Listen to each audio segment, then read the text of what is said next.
pajak Direktorat Jenderal Pajak tumbuh 13,7% menjadi 726 triliun rupiah secara menyeluruh.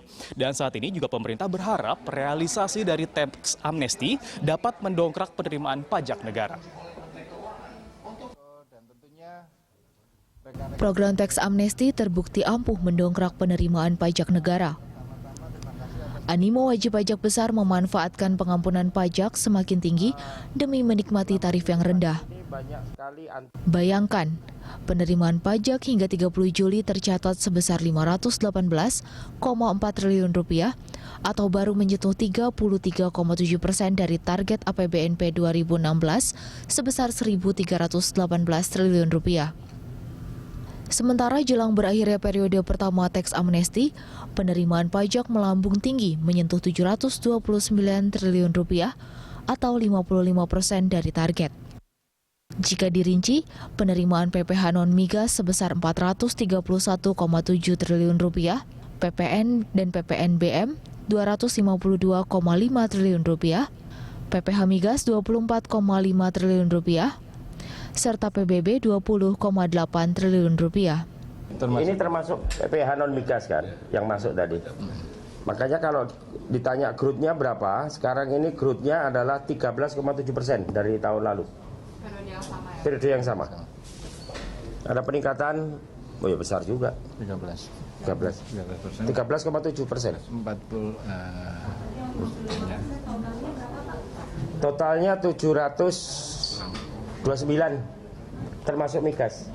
729 termasuk migas. Penerimaan perpajakan berarti. Ya. Pajak saja. Penerimaan perpajakan, saya ulang lagi, penerimaan perpajakan itu dari penerimaan DJP, penerimaan bea cukai. Ya, itu perpajakan. Jadi kalau disebutkan perpajakan harus diingat juga. Mendingan kalian tanya penerimaan DJP berapa, Pak? Gitu, jelas. Yang saya tanggung jawab di DJP doang. Sementara itu, sejumlah Menteri Ekonomi menggelar rapat bersama Bank Indonesia kemarin. Menteri Koordinator Perekonomian Darmin Nasution menjelaskan, pemerintah ingin berkoordinasi dengan otoritas moneter untuk menarik lebih banyak dana repatriasi kembali ke tanah air.